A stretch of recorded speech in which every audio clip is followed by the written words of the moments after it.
Kaixo, Jule Goikoetxea naiz, eta oraingoan Unai Iturriagarekin solasaldi txiki bat edukiko dugu. Kaixo, Unai? Kaixo. Kaixo. Bueno, egunero ikusten zaitugu, naizen, tirak egiten. Zeintzu dira zure inspirazio iturriak? Inspirazio iturriak. Egunero Bai. egin ahal izateko horrelako umorea. Bueno, bai, ez dakit, behar bada, sarritan inspirazio lotzen da artearekin edo goragoko zerbaitekin, ez dakit, tira lana da. Nik ala hartzen dut, ez dio batak besteri ezer kentzen, Baina orduan inspirazioa ez da beti, esan nahi dute, oinarria lanerako. Egunero egin behar da, lan atera behar da, zeintzu diren inguratzen hauen errealitatea. Horretan, inspiratzen naiz edo hori da behatzen dudana, batzutan zorrotzago, beste batzutan ezain zorrotz, eta egia da baita ere inguruko errealitate horretan hautaketa bat egin behar dela. Ezta? Hori da, aktualitatea jarraitu, baina selekzionatu ere. Bai, eta gainera nik ez dara matain beste denbora, eta uste dut jendeak hori galdetzen dit, ez da, aktualitatea jarraitu behar da, eta bai, jakina ez da, eta jarraitzen dut. Baina ez dakit tiraren, edo nik egiten dudan tiraren funtzioa zehazki hori den, edo ez behintzat berehalako edo aktualitate konkretu halako albisteri erantzun beharra, ez da. Uste dut zeraren internetaren agerpenarekin aktualitatearen kontzeptua pixkat lurrundu dela edo, ez? Lehen egunkariek egun batetik bestera mantentzen zuten, eta orain ez, ezta? Orduan, horri erreparatu eta alduzuna egin, nagusiki hori da, esan nahi dut, ez da lan bat, ez da izan denbora daukasuna pentsatzeko, eta ez da ekin noiz agertzen dena, egunero egin behar da, eta ekina da, azken batean, inspirazio ordezkatzen duen. Bai, praktika bat, ez? Bai. Hor funtzioa hitz egin duzu. Zein funtzio dauka zuretzako, edo behintzat zein da zure helburua? Ze funtzio bete nahi dezu egiten dituzun tirak eginez? Galdera potoloa da, ez da.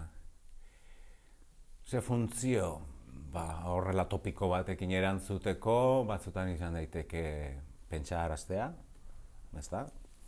Hautatu dudan edo nolabait hartu dudan gai horri buruz. Beste batzutan irribarre bat edo barrea sortzea, hori zailagoa da, hori oso zaila egiten zait egia esan. Eta beste batzutan ez dakit hau gutxiago eta ez daukat gaitasun handirik horretarako, baina ez dakit edertasun puntu bat jartzea egunerokotasunean. Esperientzia estetiko bat, ez? Bai.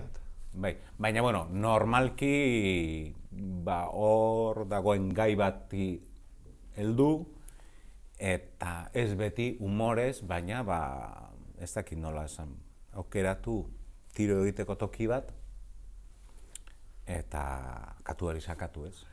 Eta hor ateratzen dena, ez? Ez da beti humorea, batzuk definitzen dute humore grafiko bezala tiraren lan, ez dakit ni humore grafiko bezala konsideratu egiteken, ez dakit beti badagoen humorea, edo nahi zaiatzen behintzat beti humorea egiten. Humore kritikoa ez, nik esan beharra daukat zuzerala barrea ateratzen didan tiragile ia bakarra. Naiz. Bakarra. Eta asko gustatu zitzaidan, gainera dela egun batzuk, astebete igual atea zenun gizonak dira, eta harrapatzen bat zaituzte bertan hortxe.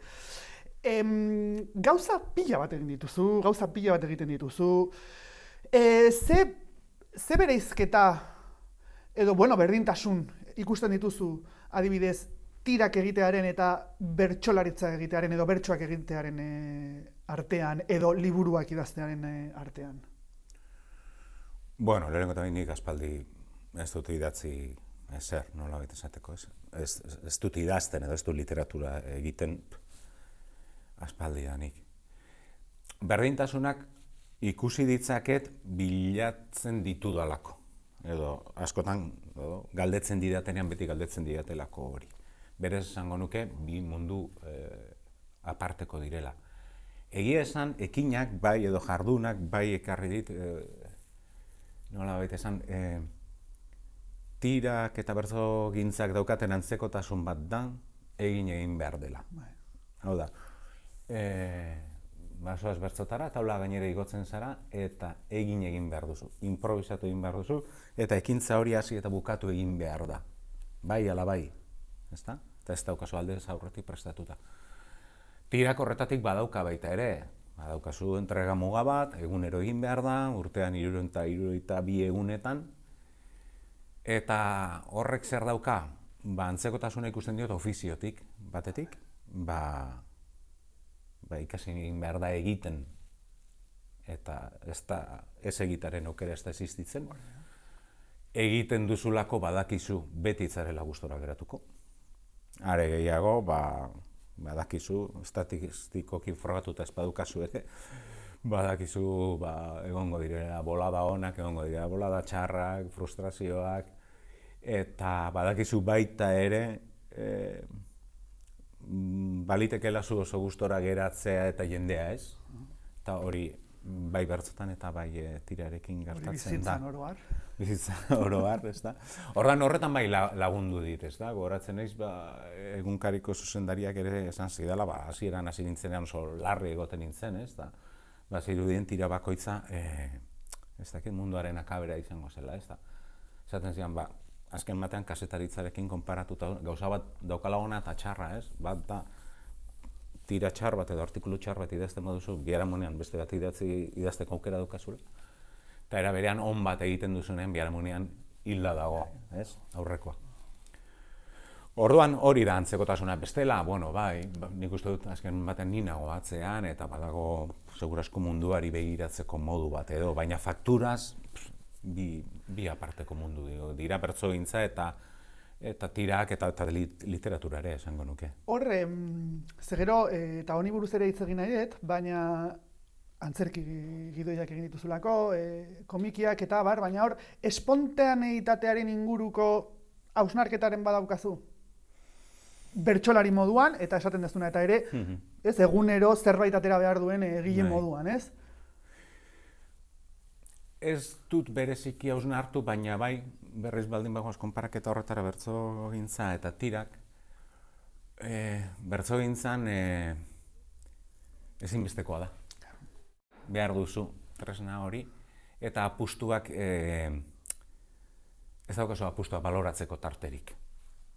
Badator edo ekarri duzu eta jaurti behar da. Tirak egiterakoan, zalantza eukitzen dut askotan, ia horrek kasu egin edo ez. Denbora gehiago daukazu. Bai, eta espontaneoak momentuan balio dizu, ze ona esaten duzu, baina uste baduzu 10 minutu, 15 minutu, behar bada galtzen dut zalantzan hasten zara. Ez dakizu inoiz zein den, ez da nik tira bat egiteko, aukeratzeko, 3-4 ideiarekin ibiltzen ez, eta ez dakizu zein den onena.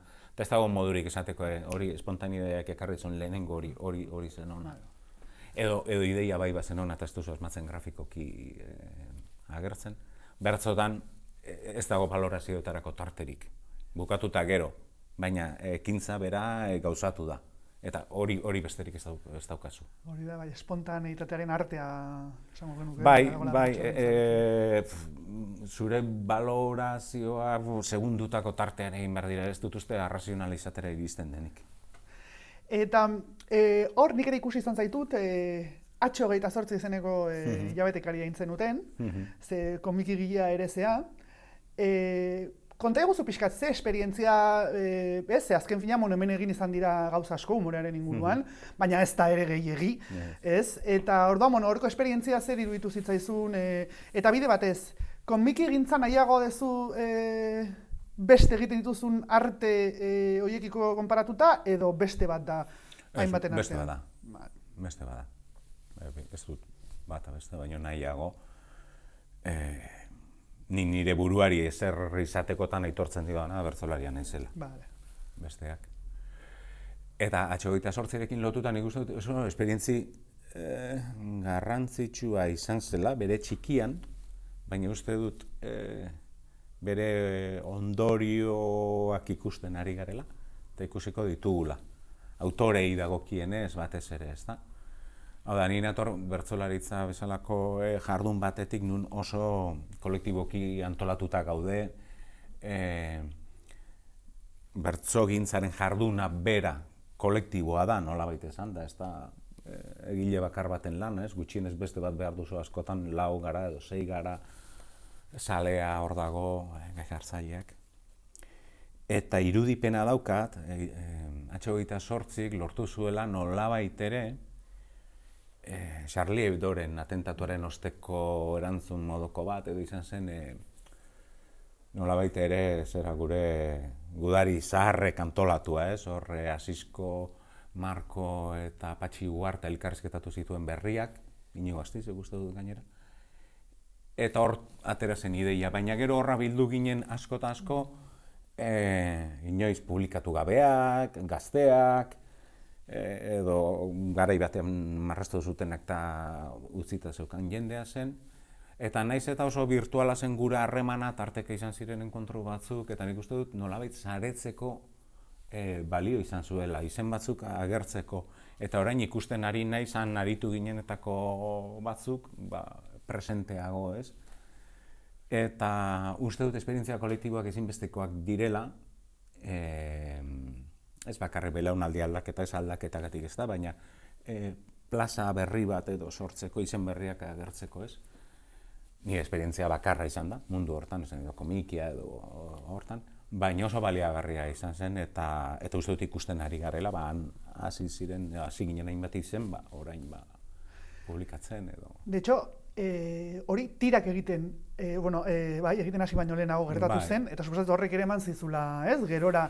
Nik ez dakiz zergatik, baina erlazionatzen dut komikigintza tira gintzarekin, alegia, ez dakiz zergatik ere, ez naiz adituan komikigintza, baina formatu horretatik gertu dagoela iruditzen zait. Bueno, nik suposatzen dut H28 parte hartu izan espanu, nintzela gaur egun tira egiten arituko. Horrekin ja? Suposatzen dut, ez dakit, egia da nik gaur 8 kolaboratzen nuela lehenago, baina hilabetean behin edo, baina suposatzen dut hortik etorriko zela eskaintza edo hortik ere bai, ez da? Eta gero komikia eta tirari daukionez, ni bereizten ditut, Bai. Bi gauza dira, tira bat, hori da. Zure neurritxo hortan sartu behar da, tiro bat. Komikia edo orain novela grafiko esaten zaion hori beste kontu bat da, ez? Historio bat kontatu behar da, beste luzera batean, beste gaitasun batzuk behar dira horretarako, adibidez nik neuk oraindik ez dauzkadala iruditzen zaidanak, ez? Ja marrazkiari lotuak, ez? Gidoian ari naiz horretan, ez? Baina, beste kontu bat da. Bat sintetikoagoa eta bestea, eta gaitasuna behar da, nik badakit, denetarik egin daiteke, hau da, komiki bat egiteko ez daukazu zertan kriston marrazkilaria izan, ez? Dut, importanteena dela. Historio bat eta estetika bat eukitzea. Baina, ni nola gidoiak eginez kolaboratzeko aukera eukiduan marrazkilari honekin, badiot ofizioari errespetu bat ere. Eta badakit zer idazten diedan marrazkilariei, eta badakit ezingo nuke lanik idatzitako historio bat marraztu, oraindik. Edo egokitu egin beharko nuke bintzat. Oso ondo, orduan, erronka hor dago. Bai, erronka ondia. Unai Iturriaga Zugaza Artaza Durangarra da. Idazlea, marrazkilaria, kantaria, gidoigilea eta bertsolaria. Hain justu askok bertsotatik ezagutzen dute gehien bat. Eta ez da harritzekoa, ibilbide luzea eta emankorra baitu. Eta urte honetan ere, erraza da bertso saioetan oholtza gainean ikustea. Bertsotan, estereotipoen apurtzailea, provokatzailea izan da eta da. Eta begirada propioa zuen eta du. Baina ez bertsotan bakarrik. Beste esparru artistikoetan ere nortasun nabarmena du. kritikoa, zorrotza, umoretsua eta zirikatzailea. Bizkaiko bertsolari txapelketan bitan izan da txapeldun. Txapelketa nagusian berriz, behin bigarren, beste behin hirugarren eta 6 aldiz finalista. Sari eta txapelketa gehiago ere irabazi ditu, baina nik ezin dut aipatu gabe utzi bitan irabazi duela Zarauzko kopla txapelketa. Bi musika talderen sortzaile eta partaide izan da, Zazpi Eskale eta Guta Gutarrak, eta bien kantuetan garrantzi nabarmena zuten hitzek. Gidoilaria aritu da zineman eta telebistan, baita Errautsak eta Frankoren gutunak antzezlanetan ere, Igor Elortzarekin batera. Eta orain egunero dabil naiz egunkariko bineta sortzen, hitzaren eta marrazkiaren bidez. Aurrez, Xabiroin, H28 eta Jakinen ere aritu da marrazkilari, eta komikientzako gidoiak ere egin ditu. Adibidez, Diamanteak Urrea eta Ikatza, eta Aurbesoetakoaren biak. Eta hitzez soilik, doinuaren, musikaren, gorputzaren edo marrazkiaren laguntzarik gabe, novela bat ere badu argitaratuta. Berandu da gelditzeko. 1989an argitaratu zuen, eta Aingeru Epaltzak garai hartan egin zuen kritikan esan zuen agian ez zela Iturriagaren azken liburua izango. Geroztik urte asko igaro dira eta sorkuntza lan ugari plazaratu ditu. Nobelarik edo halakorik ez ordea. Baina batek daki, hitzarekin sortzen behintzat jarraitzen du. Arte ederrak egitzen ditun. Bai. Euskal Herriko Unibertsitatean. Bai. Zer eman zizun unibertsitateak eta zer kendu? Bueno, aitortu behar dut unibertsitario modan, eta katorren damurik, baina oso gutxi hartu nuen handik eta eman gutxiago esango nuke. Garai hartan ni bertsotan asko nenbilen. Zazpi Eskale proiektuarekin ari ginen, Josu Zabalarekin, niretzako egia esan, unibertsitate oso laizterraz eta laizterrera Bilbon bizi nintzen, oso bigarren, hirugarren, laugarren mailako gauza bat izan zen. Beraz, ezin dio leporatu ezer unibertsitateari bereziki, nuelako denbora asko pasan. Egia da, nolabait ere gustoko nuena egin nuela momentu batera arte. Ni grabatuko espezialitatea aukeratu nuen, orduan espezialitateak egiten ziren, eta hura bukatu nuen, baina karrera bukatu nuen orain dela gutxi, oso modu negargarri eta barregarri baten, halako tribunal batek grazia konbokatoria batean eman zidan titulua, eta ez daukat ez lotzarik, ez penarik, ez damurik. Nahiko ruina ekonomiko egoera batean nengoen, eta batean titulua garrantzitsua zela iruditu zitzaidan, eta plan aldaketa zetorren. Baina nik gutxi ikasi nuen, gutxi joan nintzelako, esan nahi dut. Titulua garrantzitsua iruditu zitzaidan momentu baten, beste bizitza batean nengoelako familia batekin eta beste beldur batzukin, baina ez dio garrantzirik ematen, are gehiago titulua lortzeko zerbait borrokatu behar zenuen irakasleari esan nion egoteko lasai nuela inoiz ejerzituko. Osea, eman zitzadala bosta eta kitxo. Beraz nik unibertsitatearekin jokiduan, bai ibili nintzenan, desente, eta ikasle historietan, eta baina, bueno. Baina ez klasean, ez esan dikan. Bueno, klasera ere, gustoko nituenetara joaten nintzen, baina ez daukat, esan nahi dut, ezin diot nik unibertsitateari eskatuz, enion eskaini ez bakarrik denbora, neuretik gauza handirik, orduan. Zein duzu ruina ekonomikoaz, zer ematen du dirua kultura arloan eta arte arloan? Ez dela guztiz berdina? Ez, arte arloan ez dakit zer ematen duen dirua. Bai badakidana da, gure belaunaldiko ikasleen artean, ez dakit, inor bizi den, nolabait esan da, artista lanetik, bai buelta hortan ari dire batzu, baina gehienak irakasleak dira. Claro, zuk hor, arte esatezunean, zuk egiten dezuna ez duzu artea kontsideratzen? Ez dakit. Nahiz eta lanaren bidez egin, bai. Lana izan. Ez dakit, ez dut, batetik ez dut sartu nahi hortan, eta bestetik arte esaten dugunean, behar bada, kode bada, ez da gehienek ulertzen dute arte plastikoak edo uniberso hori, ez? Ordan ez da jola, nik esaten dut gauzak egiten ditudala, ez dakit norri izan zen hori, pixka lotxagarria da, baina uste Mariano Rajoy izan zela. Katalanei buruz, eta ez du... Hacen cosas. Arregura, los catalanes hacen cosas, sí. Bueno, es que nik uste Mariano Rajoy, kriston bizkomikoa zeukan tipoa zela, eta jendeak uste zuenaren kontra oso inteligente, ez? Eta gustatu zitzaidan, los catalanes hacen cosas, nik ere gauzak egiten ditut. Artea den edo ez dakit, ez dita jola. Horrekin ez dizut esango, ez ditudani defendatuko komiko autore batzuk, Jeff Koonsen gainetik eta beste izen handi batzuen gainetik, baina ez dut uste garrantzitsua denik horren izendapena. Ez da garrantzitsua. Nik esaten izun batez ere hori, hausnarketa ez etiketatzeko, ez baizik eta hausnarketa bat ote zenuen, batez ere berriro ere kulturarekin erlazionatuta eta produktu kulturalekin, eta ea ezberdintzen dezunez, zenbateraino batek produktu kulturalak egiten dituen, baina ez artea, edo produktu kultural oro artea ote den, zure produktuei bada ere, ez zureak, baizik eta komik egintzan, antzerki gidoiak egitez, edo antzerkia bezala, alegia horrelako, ze azken finean, egiten dezun gehiena, edo egin dezun gehiena, bai da artearen arloan kontsideratzen da. Bai, ni kultura da... Kultura bezala. Zako horretan erosago sentitzen az, bai, ia hori, ez hori bakar, baina ia hori egin bakarrik egin dut nire bizitzan. Edo horreta dedikatu naiz, nola bete esateko. Ni eroso sentitzen naiz hor, ez? Ta lehen galdetzen duzu zer ematen duen dirua horrek ez.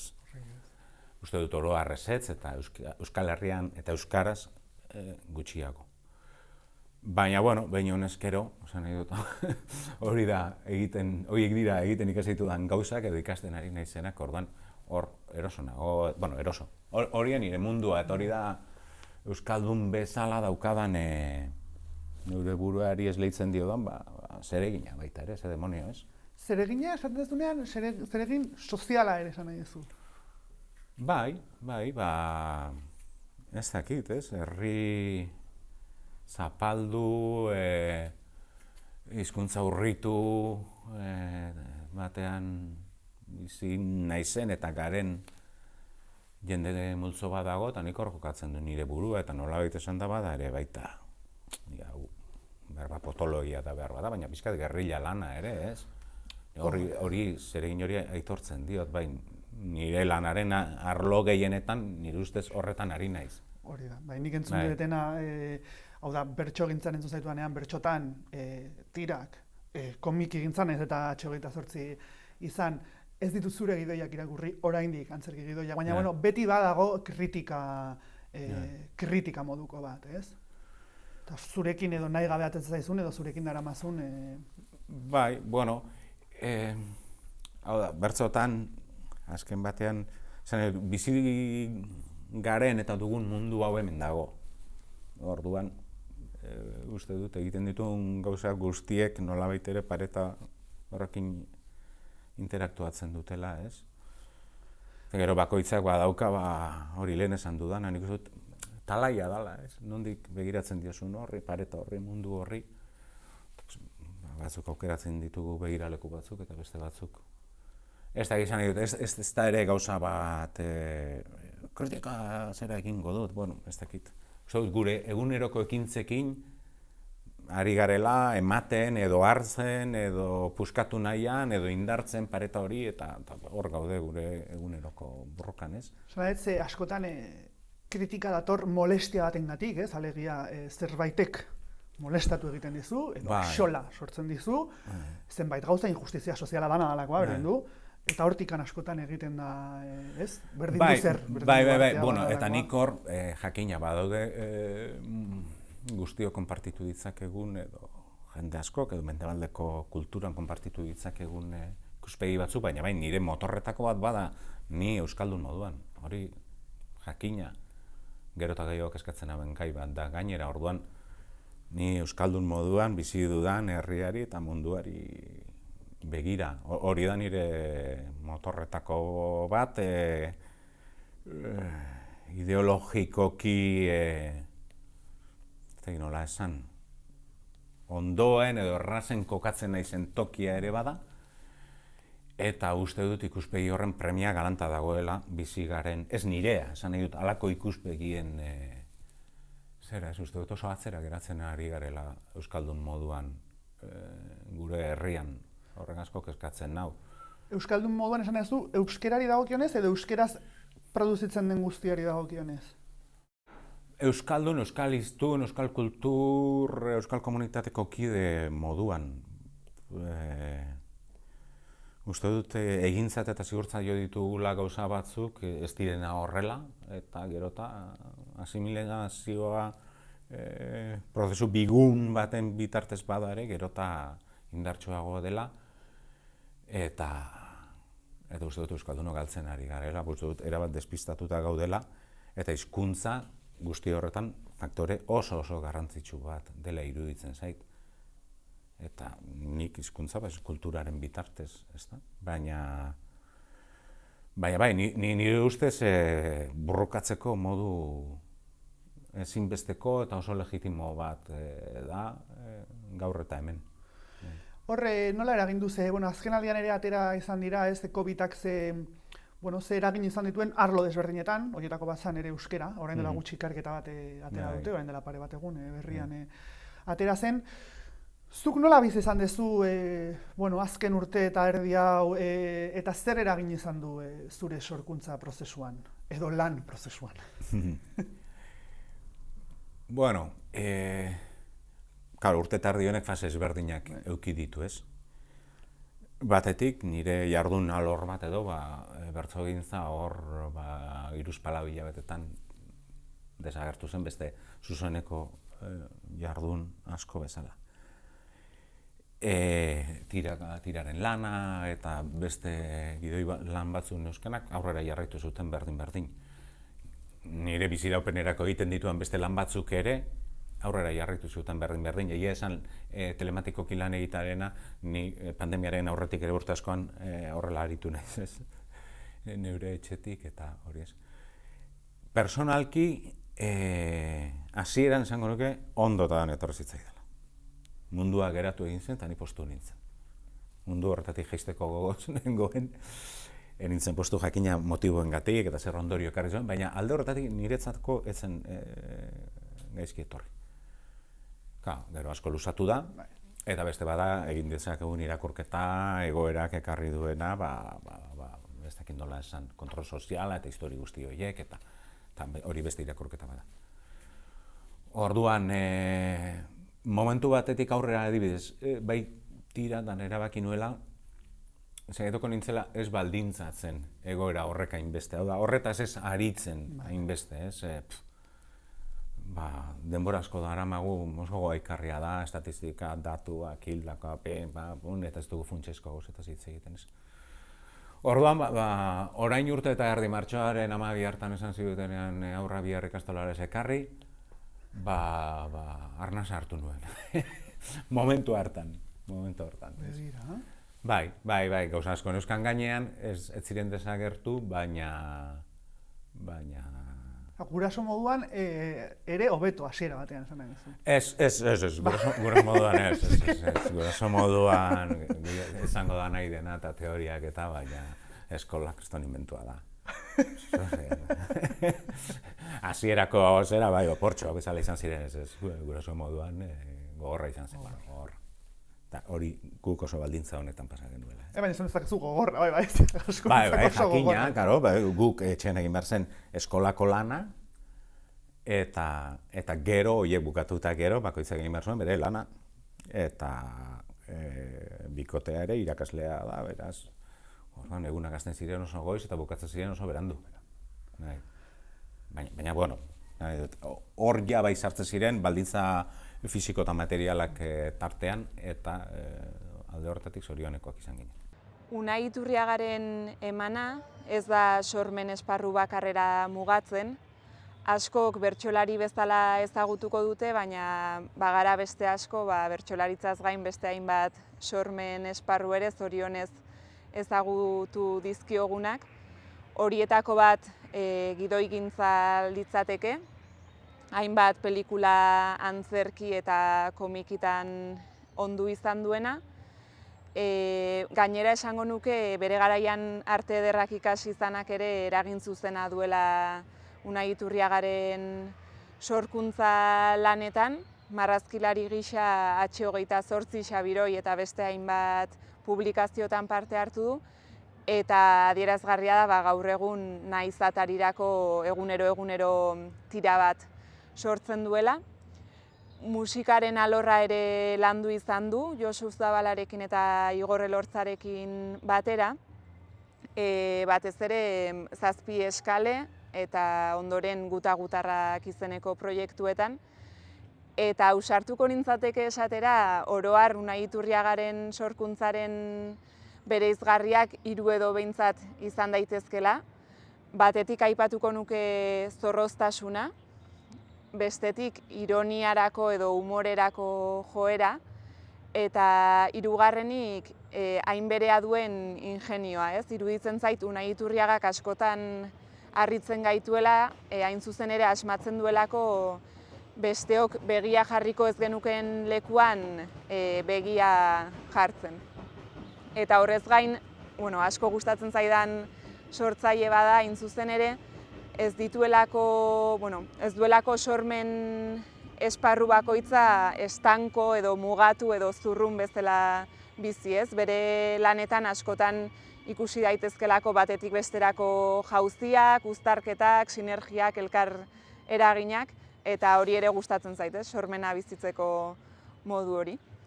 Eta horren erakusgarri gisa edo, guta-gutarraken bertso berriak eta laguntzarrak diskoa hautatu dut, oso-osorik buruz dakidan disko bat da, eta hemendik ze abesti aukeratu pentsatzen ari nintzela, segituan etorri zitzaidan burura Unai Iturriagak egindako bat, hain zuzen ere Noiz hasi ote zen dena izenekoa, eta hau hautatu nuen iruditzen zaidalako oso Unai Iturriaga dela, ez? Bertan identitate eraikuntza moduko bat egiten dela iruditzen zait, hainbat pertsona izen eta erreferentzia aipatzen dira, eta gainera badauzka ikutu oso bisualak, ez? Esaterako oso polita iruditzen zait Unai Iturriagak nola adierazten duen norbaiten falta edo norbait faltan hartze hori bigarren bertsoa bukatuta zergatik ez dago dutxan zuk utzitako hilerik, ez? Eta horrelako ñabardura edo detaile txiki batekin nola kontatzen digun norbaiten utxunea edo huts hori, ez? Abesti honetan, abesti hau 4 bertsok osatzen dute, eta nik kasu honetan irakurle bezala lehenengoa eta 4. irakurriko dizkizuet. Noiz hasi ote zen dena? Noiz hasi ote zen dena izarren hautsurrunean, Kubrickek ezurra jira arazi zuen unean, bilintzen negarran pulu soil batekin urumean, behin izan nintzen umean, New Yorken zero gunean, kutxa metafisikoen barreneko utxunean, akaso zure egon gelan, nire logela xumean, agian dena bukatu zela esan nizunean. Hautazko desertua da ezpadago urbeharrik, nire iritzi zerrua dute laboak ta sarrik, ertzainakek, politikak, ta 3-4 amets larrik. Ez dago fikzio txarrik, baina bizitzan alperrik, ezin da eskatu irri bat entzun nahi gabe negarrik. Lotan sozialista izan, kapitalista hitzarrik, horregatik gozaltzen dut, goizero bakarrik. Eta ze irakurri dezu? Pandemian edo zer zaude irakurtzen momentu honetan? Eta ez bakarrik, ez ditu nahi bakarrik izan buru batzuk, ezik eta ze genero irakurtzen dituzu? Irakurtzen bai, irakurtzen da nire bizioetako nagusietako bat, nire tabakoarekin eta ardoarekin batera, nire diru xautze handiena dakarrena. Zer irakurri? Denetarik egia esan, garai hau ere, batetik familia, bestetik garai arraro pandemiaren eta batatin orduan, Nik garai baten asko irakurri dut, euskal literatura denetarik irakurri izan dut, eta gero genero beltzaren edo sozalea naiz, baina aspaldian ez dakit heldu egin naizelako edo, saiakerak irakurtzen ikasi dut. Eta gero, nik irakurtzeko irakurri behar du gauez, eta gauez kosta egiten da segun zer irakurtzea. Baina ez dakit, denetarik inoiz baino desordenatuago irakurri dut. Denetarik, atzo bertan bukatu dut Itxaro Bordaren liburua, Eurizitalari esker, baina ez dakit aurretik Anderriz Agirreren zera como Ana Giro bebiendo sangre de buey, edo Olga Tokarzuk edo nola dau, Nobel sariaren Goldea, Goldea hilen ezurren gainetik. Bueno, ez dakit, orain momentu honetan ez daukat ordena hondirik, eta ero komiki batzuk, eta baina behar dut, irakurtzea behar dut, eta famili bizitzak hainbat urtetan nahiko mugatu dit hori. No, eski nik lehen beste bizitzaban eraman, eta nahi nuenean, eta nahi beste irakurtzen nuen, eta orain ez. Eta, hontaz ari gala nola ikusten duzu Euskal Herriko panorama zentzu horretan? Ez dakarrik literarioan nahi badezu, baizik eta kultura produkzioan bai lehen esan dugu, bueno, eta esan duzu euskalduntasunarekin, eta bueno, kezkatuta zaudela, baina ze diferentzia ikuste dituzu, ez? Gaur egungo adibidez ezakit, produkzio literarioa komiki gintzan, euskal komiki gintzan, oain dela, ez? Hamarkada edo aurreko belaunaldiarekin alderatuta. Nuke jakingo galderaketa bat egiten aurreko belaunaldiarekin, nik literatur eskuetara iristen edo hartzen dituan liburuetan, nik maila handia ikusten dut. Ikusten ditut idazle onak, batzuk oso onak, beste batzuk oso onak izan daitezkela iruditzen zait. Eske bidea egin behar da, ez? Eta batzutan hemen eskatzen da denak kolpetik, ez? Baina ez dakit, ez? Orain gutxi, begira, adibidez, nik ez daukat ohiturarik, are gehiago eduki dut hor, zera, autore espainolak irakurtzeko oso gutxi irakurri ditut, uste dut, ez daukat teorizatuta, baina nire Espainiaren kontrako jarrera horren barruan, ez? Eta orain dela gutxi entzuten nuen hainbeste Sara Mesa uste dut, ez? Liburu bat, un amor edo, ez dakit zer, jende guztia famatzen da, irakurri behar dut, irakurri nuen, oso gustora irakurri nuen liburu bat, baina esan nuen nik, hau, ez dakit, nik euskeraz irakurtzen ditut, hau, baino, honen beste edo, gauza hobeak ere, bai, eta orduan, nik ikusten dut ondo idazten duen jende asko gero historiarekin eta asmatu behar da, ez?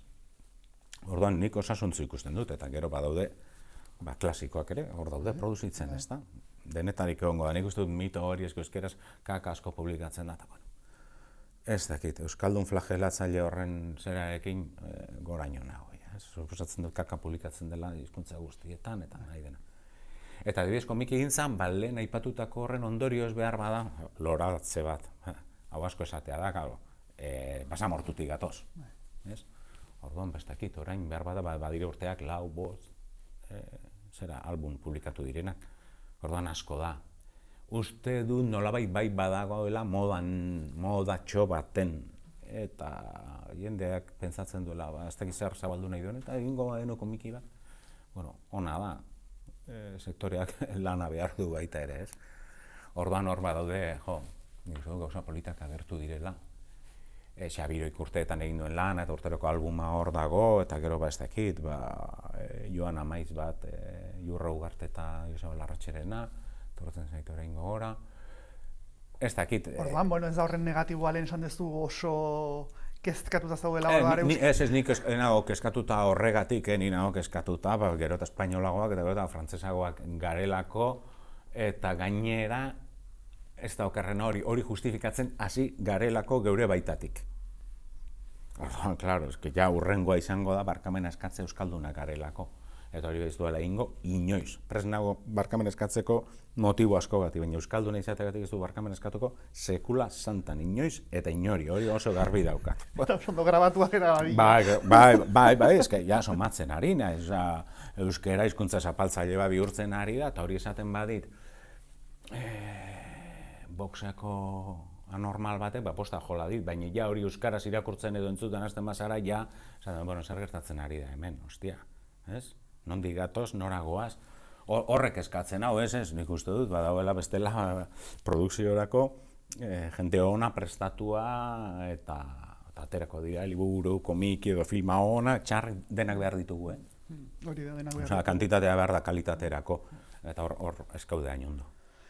Eta, amaitzen juteko, zein da zure ametsa kulturaren inguruan? Zein izango litzateke ametsa nahia, proiekzio pozgarri? Personala? Pertsonala eta nahi baduzu herriari dagokionez. Euskal Herriari dagokionez. Ja, Euskal Herriari dagokionez.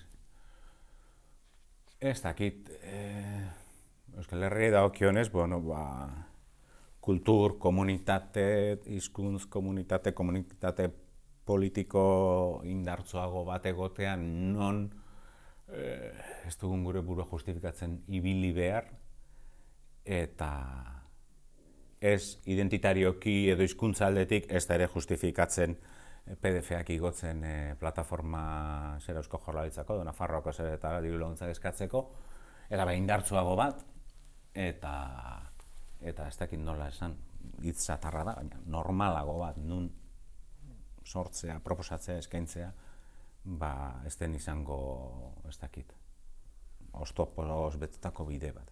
Ulisesen bidea. Hori da. Eta personalki ez dakit, nahi nuke jarraitu bertzotan, aspaldian gustura nabil. Pizkat bertzoen ibilbidea oso guadiana izaten da, ez? Badaude azpitiz bazen goian zaruden momentuak. Eta amets moduan gustatuko litzaidak egun baten egitea neuk idatzi eta marrastutako album bat. Komiki album bat. Hori izango litzake, eta ona izan dadila.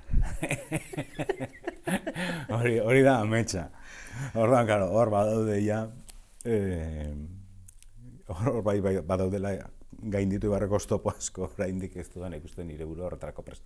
Baina amets bat hori izango litzateke. Eta erronka polita.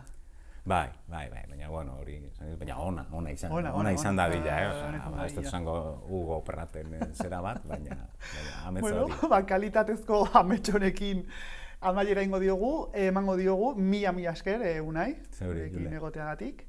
Eskerrik asko ere beste aldean zaudeten hori, jarraitzeagatik, eta hementxe amaituko dugu gure solasaldia. Eta Julerekin izandako solasaldi honen ostetik, gero nik galdera batzuk badauzkat Miren Amoriza plazari egiteko.